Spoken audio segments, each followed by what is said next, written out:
2020, as we continue to look at developments in the financial, capital market, and of course, the economy. With me to lead the conversations around developments in the debt market is Mr. Ayodeji, MD, Afrinvest Securities. Good morning, Mr. Ayodeji. Good morning. Yes. And thanks for having me. Yeah, and also joining us is our co-anchor, Mr. Boason, Omofaye, CEO, Frontier Africa Reports. Good morning, Mr. Boason. Good morning, Otto. Thank you very much, and good morning, Mr. Ebo. Yes. Yeah, good morning, Mr. Boason. Yeah. So let's first begin with the fact that, of course, the debt market has been very busy this period. We know that, but let's take a look at the ProShare May Capital Market Service reports, May 2020. It showed the FMDQ debt market capitalization and performance, which shows some interesting results. It had 28.57 trillion capitalization in May compared to 28.96 trillion capitalization in April 2020. And that showed a 51% share of the total capital market ecosystem. The debt market is still the leader in the whole capital market ecosystem. It led 51% in May, and also it led in 52% in April. Mr. Ebo, just to take into context the fact that this is the leading segment of the market in the country, what could really influence this whole development? Yes, thanks. You've asked a very valid question. It's simply the illiquidity that we're seeing in the market. So beyond the lockdown, that a lot of traders were working remotely, and before most of them were also stabilized, most of them were protecting their quotes. And beyond that, the participation of foreign investors also reduced. But the renewed interest we've seen, especially from the Omo angle now, is because of most of the foreign investors are currently stranded. So rather than continue to wait for the CBN to supply dollars, for most of them have to roll over most of those investments. So in terms of liquidity in the market, that has reduced, and for most of the activity we are seeing, people are taking advantage of corporate issuances, commercial paper, and bond issuances. So the dynamics of the market currently has changed. Interest in Nigerian treasury bills has reduced. We have other products that are also competing. You have the agri crowdfunding products that are really competing with the government instrument, as well as even corporate issuances. So by and large, we may continue to see some form of slowdown. Then by the time we also see major supply of or improvement in liquidity in the high-and-E window, would expect to see significant sell-off in the fixed income markets, which would lead to improvement in yields within that period. Very interesting. And when we look at the fact that the debt market has been very active, it then brings to the fore the need for the federal government. Yesterday, Mr. Boason re-emphasized that alongside Mr. Charles Fagroga, that the federal government needs to take the market more seriously. And we have the Economic Sustainability Plan rolled out, looking at how it wants to finance the economy, and has 4 scenarios in terms of financing the economy if we have a recession or have slow growth or face that huge challenge of unemployment that we have to address. The debt market provides an opportunity. What would you be saying to how the federal government can leverage the debt market to also finance its Economic Sustainability Plan? Yes, interesting about, I think, this week, late last week, we saw the performance report of the fund, and it's very mind-boggling. You would see that debt service accounted for 99% of the actual revenue. Yeah. So government made about 950 billion naira, and they used 943 billion naira to service debt. You would see that their ability to raise more is limited, especially if we are raising debt we're raising debt for recurrent expenditure, because effectively what the performance reports can reveal is that all the funds that were raised, other funds that were raised in Q1 were used for recurrent, and that is why you would see that capital expenditure suffers significantly. Just 30% of capital expenditure was achieved, which is very minimal, about 139 billion naira. That is where we need to invest more in. Yes, it's interesting what we're seeing from the Sukuk angle, which is more of infrastructure-based fund. If not, the government, I think the government needs to come up with more infrastructure-type funds, so that these funds are directly tied to infrastructure. But if we continue to borrow and we use for recurrent expenditure, it's not sustainable. So we all run businesses. So when you see that your business, the cost that you're carrying is significantly high, and you can't raise your revenue, you need to look at that your cost angle and see what you can do to it. Yes, we won't say reduce personnel costs immediately, but there are other costs that government can also look at and minimize that significantly, because when you check, they almost achieve 100% of the budgeted recurrent expenditure. So it means that we are playing the ostrich game. We cannot ramp up our revenue. And something interesting that government needs to also note is that this the Q1 performance does not take adequate consideration of the COVID-19 impact. So by the time you are seeing COVID-19, you are seeing the Q2 performance in terms of revenue, that is expected to drop significantly. So with a budget of about 10.8 trillion, and if you estimate, even if we annualize the revenue, you will still see that is going to still be around 3 trillion. By the time you take the impact of COVID-19, it means the actual deficit is like 7 trillion. How will government fund that? Government, it's good to use the capital market, fine, but it's becoming unsustainable. Our total debt is very significant, and by the time you look at what our total debt is, it's about 27.4 trillion. That's including both state and local government. So government needs to see how they bring in private sector and see to reduce that burden, because no matter, we're expecting a maturity about 6 trillion in OMO, and you're also expecting about 1.7 trillion in Nigerian treasury bills. Some of this, if you look at the maturity, we may say government may be able to raise these funds, but it's not sustainable for government to continue to raise funds to finance recurrent expenditure.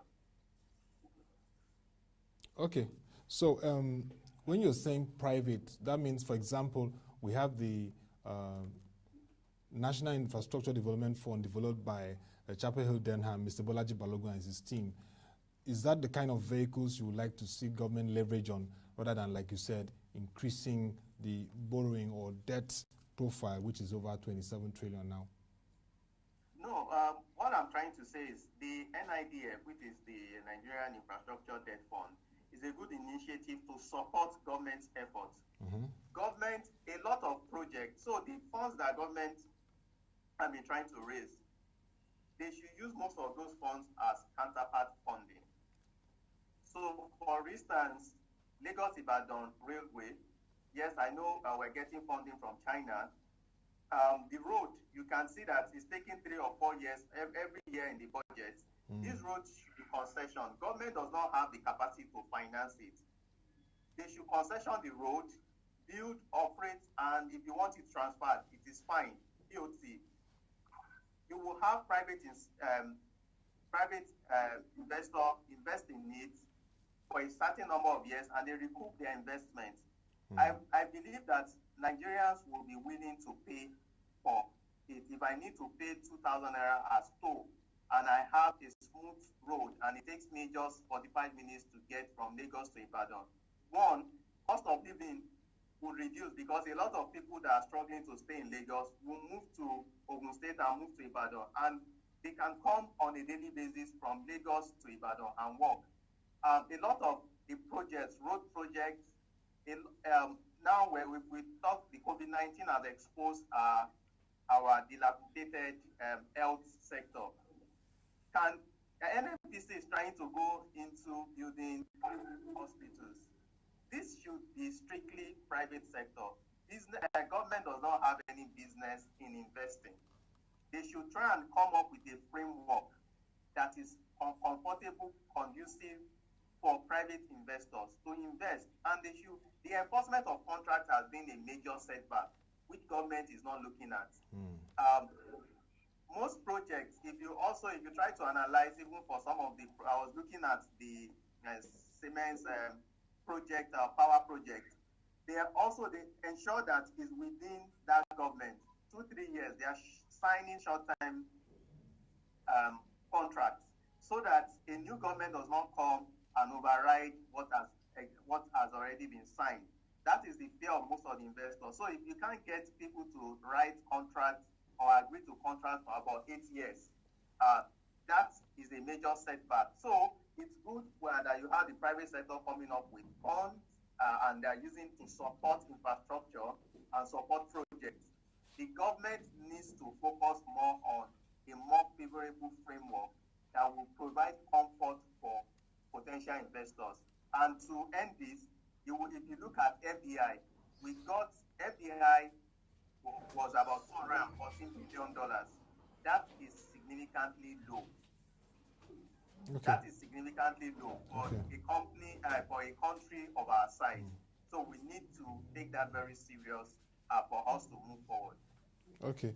So, Mr. Boason, you've been at this front burner covering and engaging stakeholders, and we know that the Infrastructure Concession Regulatory Commission, ICRC, led by Engineer Chidi Zuwa and his team, they've been working with the Federal Ministry of Works and Housing, led by Minister Mr. Babatunde Raji Fashola, looking at a public-private partnership framework, particularly like Mr. Bo said, financing roads and infrastructure.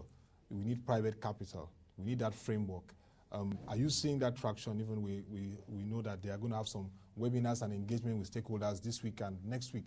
But are you seeing that political will, that coordination that can really begin to bring in that private capital, as Mr. Bo says, government shouldn't be so involved to reduce the burden on them this period? We need private capital. The government have said so much about it that they want to partner with the private sector. We're not seeing the reality of that happening. Look, we're not attracting foreign direct investment. We have so much work to do in this country, they're not coming through.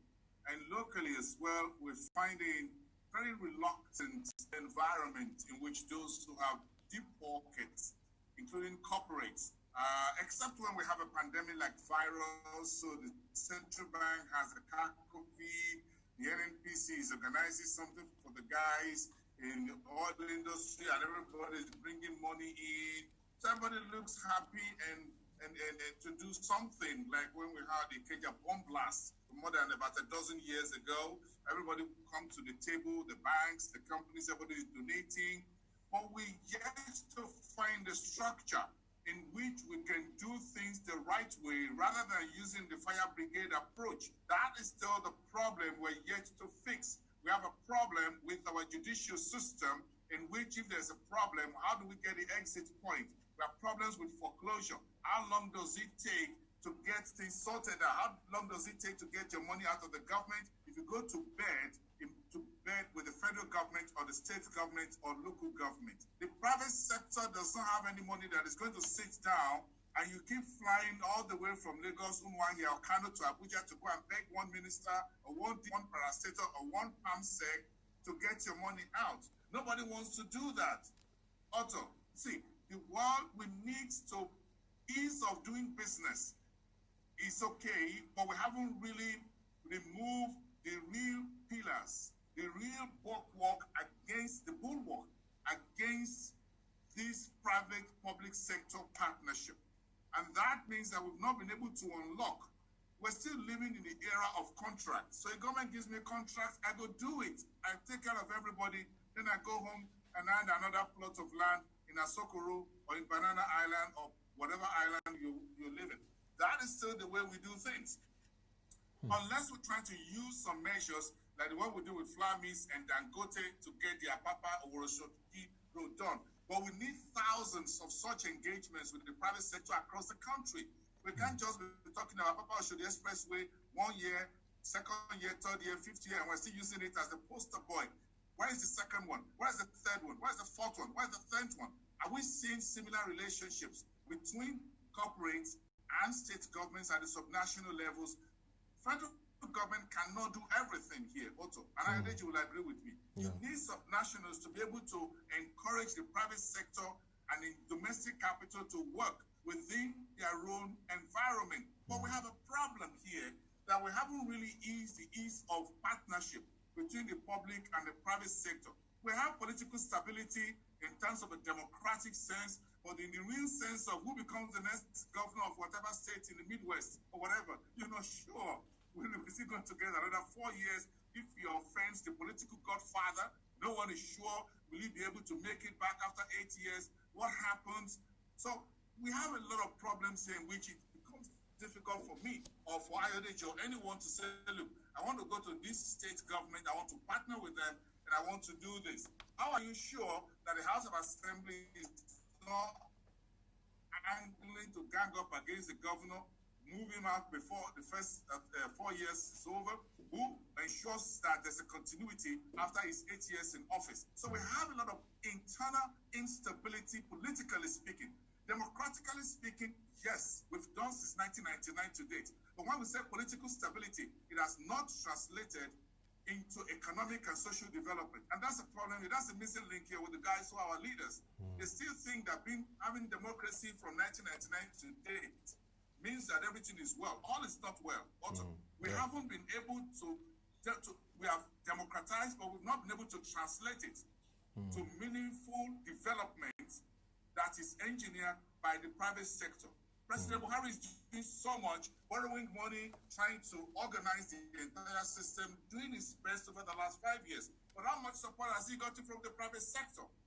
Because whenever the private sector look at everything, see, you want to do some projects, it's going to last beyond an administration's lifetime, right? Or before you get paid. Yes. So how are you sure that the current administration or the next one will get you paid? Look at the problems between federal and state government that the administration currently is trying to resolve. If you repair roads or infrastructure within your state, the agreement or the gentleman's agreement was that the federal government will pay. But there was a deficit for so many years.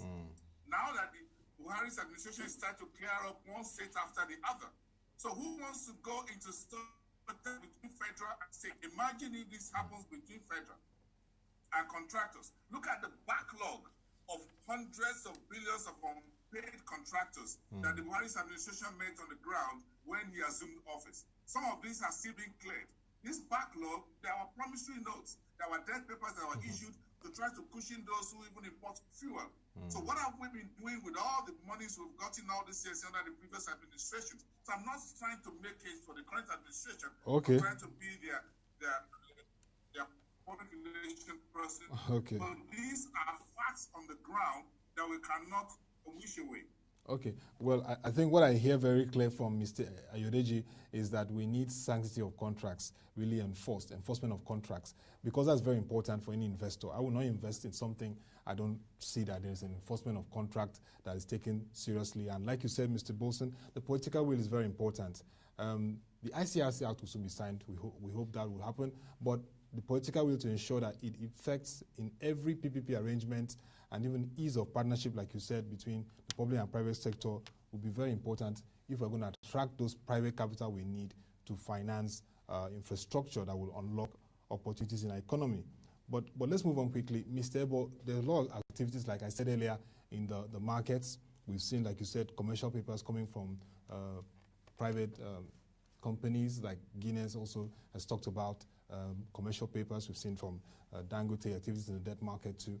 What was your outlook for the second half of the year as we build up in terms of the debt market and commercial papers? Note that it has always been a domination from the government, crowding out the private sector, and there's been encouragement that the private sector should be more involved in this period. Yes, Thanks, Otto. I feel the second half we would expect to see more issuances from the corporates. If you recall, you will know that we will note that it's the banks that have been supporting most of these companies, and most of them are short-term loans. Yeah. So, with the opportunity to raise both short-term and long-term now, for most of them are currently are starting with commercial paper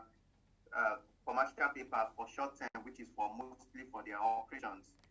We've seen Dangote listed the 100 billion bond yesterday on the NSC. Yeah. That will be used for easily be used for projects, and for most of the banks are unable to support long-term projects because of the maturity of most of the funds that they also have.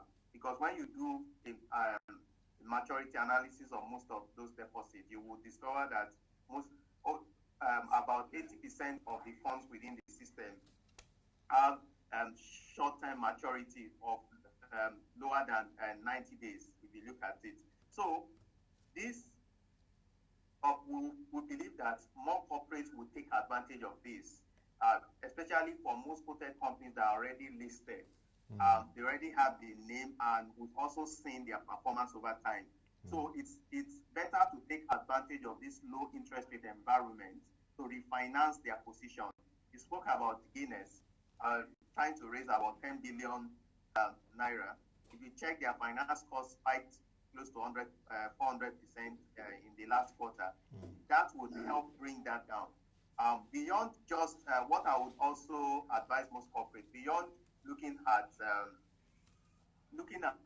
commercial paper, they should also look at how they can invest, raise bonds for long term. We know the economic outlook looks bleak, but if we look at it within the next 2 quarters, 3 quarters, we would recover. There are a lot of plans the federal government is trying to put in place based on like the sustainability plan, about 2.3 trillion. If they are, what will be on the mind of most investors is how do they raise the capital? Yeah. Even if they raise the capital, will it be judiciously used?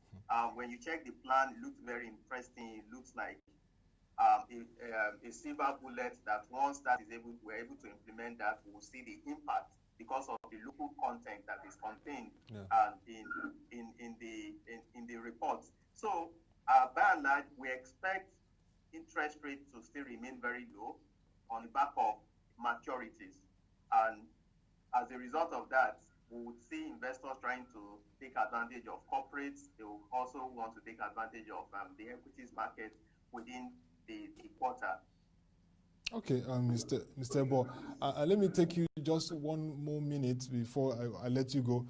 When you look at the sustainable financing, a lot of activities are happening there, green bonds.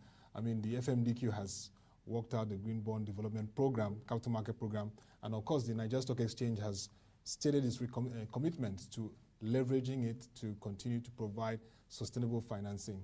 What do you see in terms of the horizon for green bonds? And it's very critical this period to invest in climate-friendly projects. Yes, I like the word climate-friendly projects, which is, if you look at Nigeria, even picking the power sector, we need to, a lot of the generation are still using fossil fuel. So we need to also, if you check for most of the developed economies, they're already migrating, or some of them are even stopped financing projects that are not climate friendly.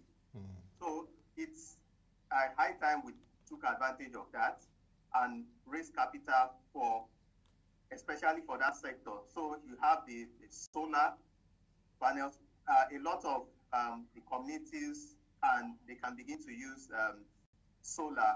There's an example, there's this village in Ogun State, Bamu village. They rely solely on solar, and the business activity within that area has improved significantly.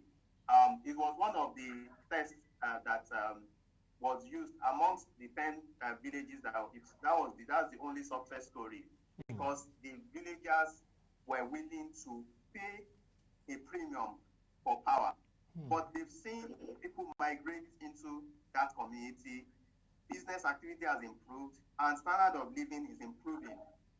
And so we would expect that if they can also understudy that project and see how they can replicate it across the country, we will be able to get funding abroad for climate-friendly projects. Thank you. Thank you very much, Mr. Ayodeji. Let me let you go. Mr. Ayodeji Ayo is the Mr. Ebo Ayodeji, I meant to say, is the MD of Afrinvest Securities and has to attend to a very quick engagement. We have to let him go. But thank you so much for your insights on the developments in the Nigerian debt market. Thank you very much, Mr. Ebo Ayodeji. My pleasure. Thank you. Yeah, thank you. So, Mr. Boason, you've heard much about the fact that, yes, we can really make this market thrive. You've heard the need for corporates to look at long-term bonds for financing as we ease the lockdown and the pandemic. What would you be saying to specific sectors who would want to really assess the market to raise financing? Well, it's a little bit difficult right now. And I'm not too sure if we can run away from what I call the wages of sin. In other words, we've not revved up the market when we had all it takes. Now we're trying to scramble and find our way out of where we found ourselves as a country.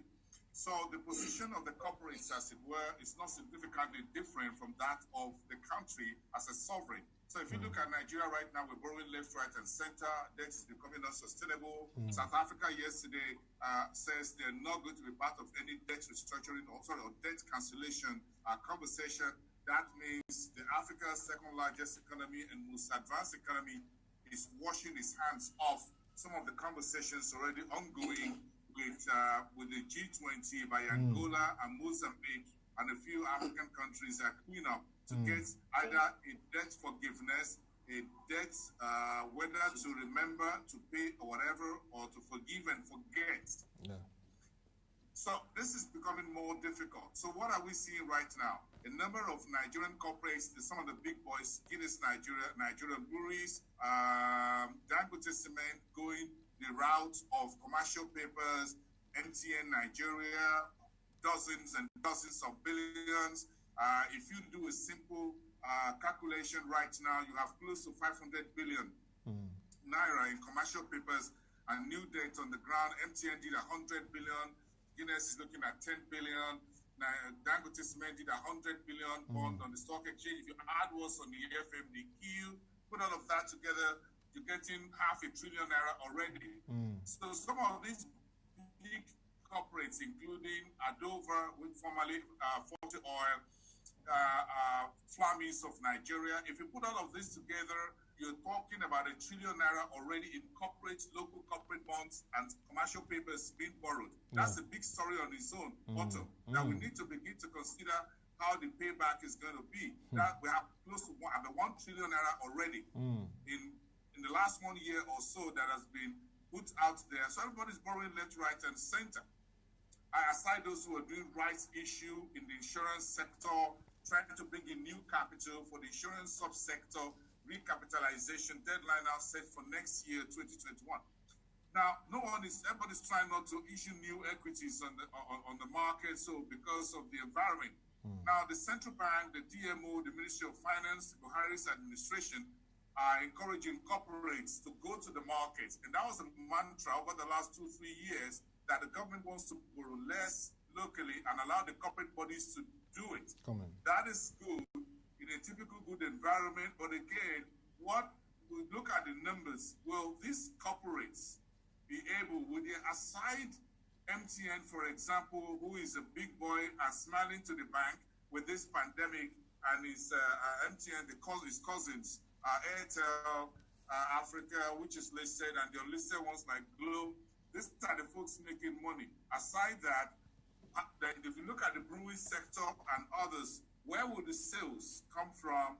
Where will the consumption, the disposable income by consumers come from within this period? Some folks are saying, well, maybe it's going to be a very good year ending for Christmas, a new year, maybe the beer market, the brews will be able to make some comeback. But if you look at the various taxes on VAT and all of that, if you go to a shopping mall, prices have gone up significantly. You'll be surprised how much a very small amount of money can fetch you when you go shopping now. So we're feeling the impact of the VAT. In the brewing sector, for example, they're feeling not just the VAT, but the excise duty as well. The government wants to increase the VAT and expand it to include others who are doing bottlings like 7-Up and Coca-Cola and the rest of them. So it's an uneasy time here when you look at the Finance Act and what the government wants to achieve in terms of revenue. So consumers like you and I and 200 million others out there, 120 million and just 180 million, are pressed now for our pockets. Salaries, jobs. Folks are getting half-month salaries being paid. Thank you. Try to just hold on to hanging in there. So how many bottles of beer can you consume for pepper soup or unkwobi becomes a big question for everyone, for those folks who want it. These are big stories there for consumers. So if you keep taking on debt, how do we pay back?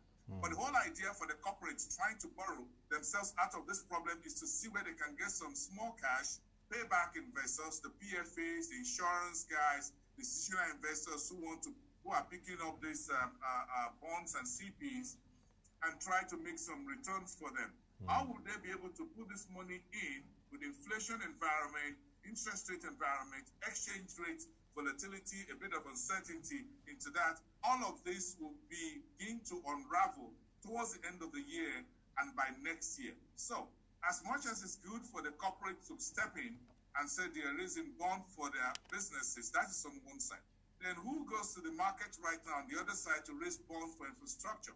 So Sukuk or the Islamic Development Bank, which the Nigerian government is in bed with, looks like the way out, so that you go for a bit of a zero rate or whatever, concessionary rate, you tie to projects. We hope these projects will deliver moving forward. And this brings me to another important point, if you allow me also. No, go on. These projects, we need to reconsider them as a country. We need to look at the list of projects again and tie them up very quickly. That's the problem here. Now, if you wear a suit and a jacket, if you take care of the jacket most of the time and clean it up, or you misuse the trouser, it won't take a long time before you have just a jacket without a trouser to go with it. So You're right. If we're trying to build a section of the road, if we build a section of a road, for example, and we don't complete it on time, by the time you want to build a new one, the previous one you build would have gone bad. So I don't think we understand this in the Ministry of Works and Housing and at the federal level, and respectfully I'm saying this to our leaders, that they need to rethink that if you're building roads in piecemeal, what happens is that the ones you've built will start aging because you're overusing them, okay? While the rest are not constructed. So we need to rethink, we need to go back very critically and think about how we construct roads or other infrastructure. Once you build the main building and you leave the boys' quarter, you build the boys' quarter and you leave the main building and you keep using it. The problem is that the other one will get old and you start looking for money to build the new one. By the time you build it, the other one has gotten old. And that's a problem. So our infrastructure keep having this problem year in, year out, decade after decades. We have one part completed, the other part not completed. And by the time trucks and vehicles and others use one part, it becomes almost useless before you do the other part of the road. That is a big problem here. So we need to look at our contracts, how we award contracts, okay? So that we do the left lanes and the right lanes at the same time and get straight to the destination. Rather than doing it halfway, one administration after the other administration, by the time you get back and you award the contract and you open the LCs all over again and you go through the law of procurement, what have you, time is literally gone. No investor anywhere in the world wants to be part of such a project. Imagine a bank, for example, Otto, that's building a branch, a new branch somewhere, and it's uncompleted. The banking hall is completed, but the vault is not completed. Who's going to go to such a bank? Nobody's so going to if go. you're going to build a branch of a bank, you've got to make sure painted and look sexy and nice for everybody to come in. Yes. So do you build a bank without doing the floor, or you say, well, let's keep using it, we'll paint it later, or we're going to use lanterns for them, we'll put a generator later because we can't afford electricity now, give it to another contractor. Some things just don't work the way we do them here. We just need to be sure that we build a road if you need to build drainage, if you need to build waterways, whatever, if you need to build bridges and whatever, we just need to be sure that they are complete. The private sector wants those things to happen so that those projects are bankable and that we're sure that we can deliver value to our people moving forward. Well, thank you very much, Mr. Boason Omofaye, for those very, very insightful thoughts you brought to the front burner. And of course, we'll keep saying this, emphasizing this, so that those involved, all stakeholders, can take it into consideration to make our infrastructure effective. And also our company's sustainability. Will be monitoring those reports, what you've raised about how companies raising these bonds and commercial papers will be able to pay back. We'll watch Q2, Q3, and in short, Q4 performance for 2020. Thank you very much, Mr. Boason Omofaye. It was nice having you once again. Go this market review, CEO Frontier Africa Reports, and hope to do this much during the week. Thank you. My pleasure. Yes.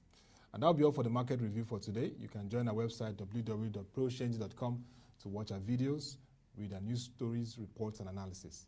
Till we come your way again, thank you for watching. Have a nice day and stay safe.